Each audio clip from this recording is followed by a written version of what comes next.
Thank you so much for having me. Everybody can see my slides okay? Everything's good? All right. I'm going to be talking to you today about menopause hormone therapy and cardiovascular health. This work is funded by the NIH, and here are my disclosures. So the menopause transition is a universal transition. It comes for all women who live into midlife and typically spans the 40s and 50s. This transition is accompanied by menstrual cycle and hormonal changes, characteristic symptoms, and changes in cardiovascular health. So here are the stages of the menopause. The perimenopause typically begins in the 40s, and it's a time of menstrual cycle irregularity, known as the early perimenopause, and menstrual cycle skipping, known as the late perimenopause. Between 2 and 12 months without menstrual cycles, you're in the late perimenopause, and after 12 months of no menstrual cycles, you enter into the postmenopause where you stay for the rest of your life. And that last menstrual period before the onset of the postmenopause is known as the final menstrual period, or the FMP, you're going to see on some of my slides, and that happens on average around age 51. So some of the data I'm showing you today comes from the study of women's health across the nation. This is a 30-year longitudinal study of the menopause transition that has really provided some of the foundational information about menopause.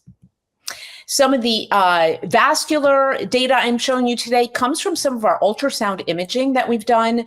We've measured the vascular endothelium. This is the single cell layer lining the vessel that we measure this by something called flow media dilation, or FMD, a different kind of FMD. This is endothelial dysfunction, carotid intimate media thickness, and carotid plaque, which develop a little bit later. And it's not until the 60s typically that women develop coronary artery calcification as measured by CT, which is why I'm not using this here.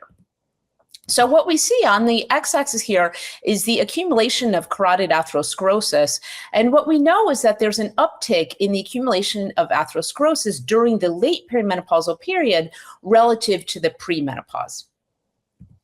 We also have learned that there's an increase in vascular stiffness as measured by carotid femoral pulse wave velocity.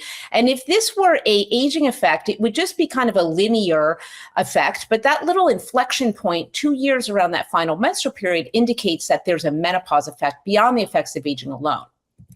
And one of our most well-documented changes in the menopause transition are increases in LDL cholesterol, i.e. our bad cholesterol, in those 2 years around the final menstrual period. So it really speaks to the importance of reevaluating lipids as women transition through the menopause.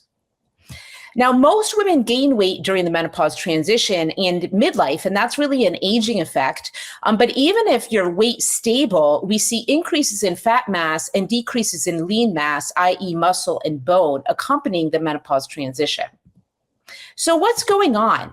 Well, we tend to think about hormones. So these are our classic hormonal changes in the menopause transition. The red is estradiol. That's our most potent estrogen in the body, secreted by the ovary. It falls off pretty dramatically in those years around the final menstrual period. And follicle stimulating hormone increases dramatically as well. And that's something secreted by the pituitary. Now, what this obscures, these are averages, is really the profound variability in hormonal changes that women will follow. In fact, we have women in the green and the orange here. Over 40% of women have very high levels of estradiol during the perimenopause and falls off dramatically during the postmenopause. And what this graph is not showing you is the bouncing around from month to month of these hormones during the perimenopause. So for that reason, because there's profound variability from month to month, we don't use hormones to stage women during the perimenopause. Now, in terms of their links with vascular health, we see that that green group has the most favorable cardiovascular risk profile, the lowest carotid plaque, but the effect of these hormones on atherosclerotic development of atherosclerotic disease is relatively subtle. It's not all about hormones. So those vasomotor symptoms are the hot flashes and night sweats. Upwards of 70% of women get them, and they last for about 7 to 10 years.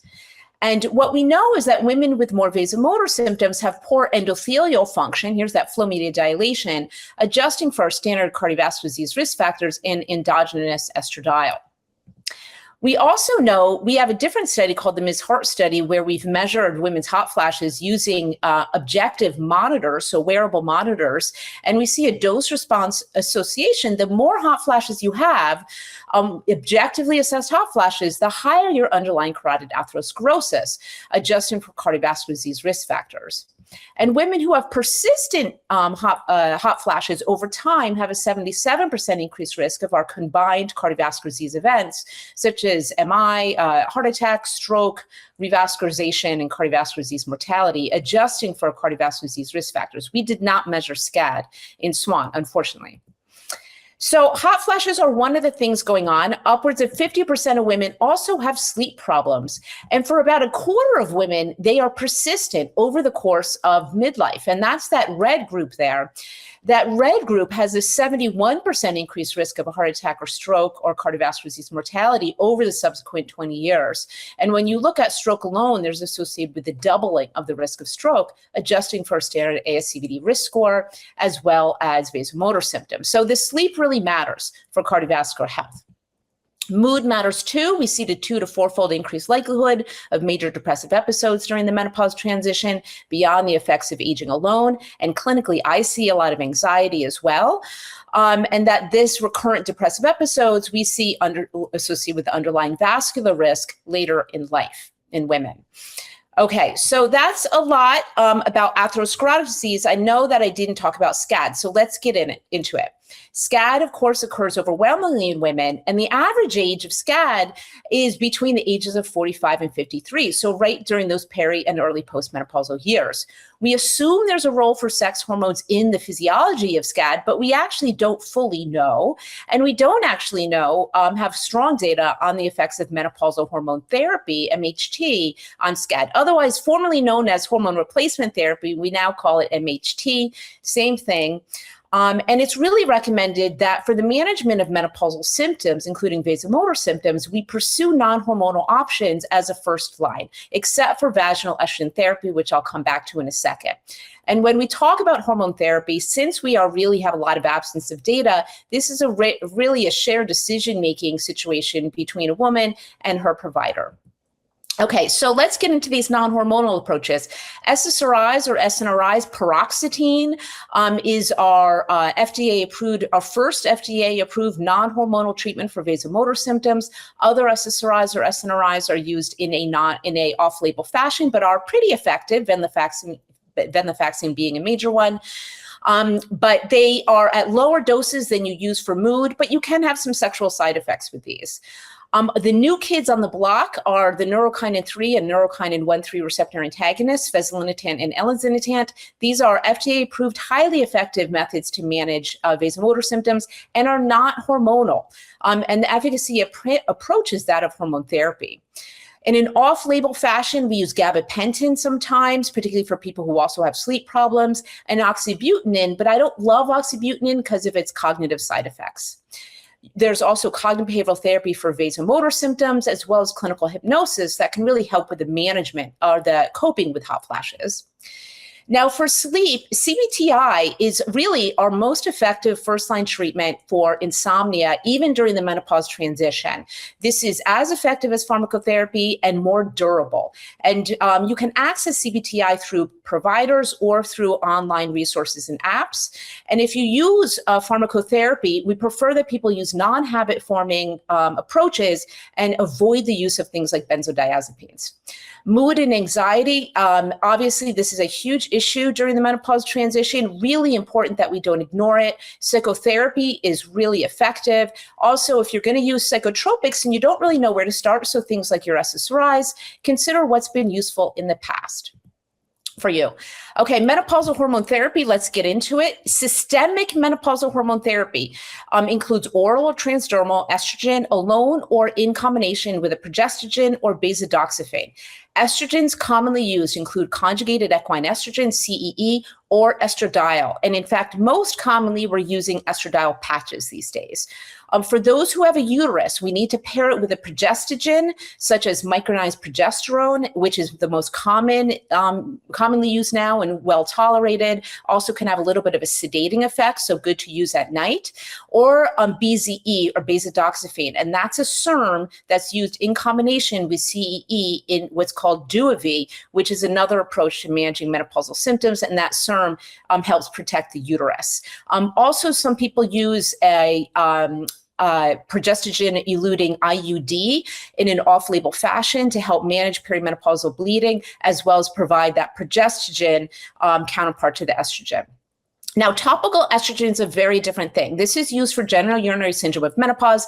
This is really important to treat genital urinary syndrome of menopause. It is progressive if you don't treat it. And topical estrogen, unlike systemic estrogen, is not systemically absorbed. It really stays right in those vaginal tissues, really important and really safe. We even use it with people who have a history of breast cancer, hormone-sensitive breast cancer. So the benefits of hormone therapy, that they treat vasomotor symptoms, they prevent bone loss during the menopause transition. The risk can include invasive breast cancer, pulmonary embolism, and stroke, particularly for oral formulations. The absolute risk is small, but it is there. There's a timing effect. There's an increased risk for coronary heart disease and dementia among women who initiate hormone therapy over the age of 60 or greater than 10 years from their final menstrual period, particularly for those oral formulations paired with a specific progesterone called MPA. We generally think that our newer formulations, these transdermal patches and micronized progesterone, is safer and really has a neutral effect among younger women who are at low ASCVD risk. So younger women meeting 40s and 50s and an ASCVD risk score under 5%. Now, we don't know where people with SCAD fall into this equation, so that's a really important caveat. But one thing to keep in mind, we do not use systemic hormone therapy for the primary prevention of cardiovascular disease or dementia at this time. So don't believe everything you read on the internet. Transdermal formulations for estradiol are preferable. They bypass the first pass liver effect, so less of a clotting effect than our oral formulation.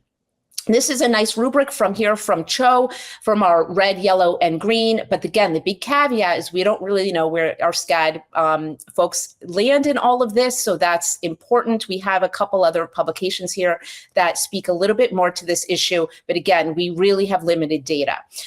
So in summary, menopause is a time of widespread change. Endogenous hormones matter, but they're not the whole story. Those other symptoms are really important. We really need to be treating them.